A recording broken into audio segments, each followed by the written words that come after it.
దీపం ఎంతసేపు వెలగాలండి? అందుకు స్కందుడయ్యాడు.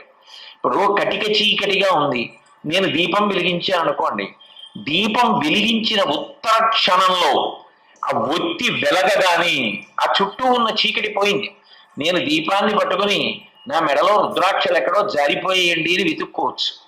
ఏమంటే దీపాన్ని పట్టుకుని నా పుస్తకం ఎక్కడో పెట్టానని వెతుక్కోవచ్చు.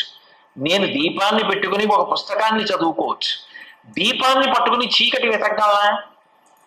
దీపం ఉండగా చీకటి ఎలా ఉంటుంది? దీపాన్ని పట్టుకుని చీకటి వెతకలేరు. దీపం పట్టుకోగానే చీకటి తొలగిపోయింది.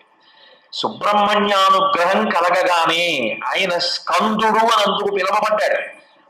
దూకిన వాడు ఎట్లా వస్తాడో, మాండూక్యోపనిషత్తు అంటారే కప్ప దూకినట్టు, అట్లా ఆయన అనుగ్రహం కలిగిన వాడికి ఉత్తర క్షణం ఆలస్యం లేకుండా శ్రేయస్సు యందు బుద్ధి కలుగుతోంది.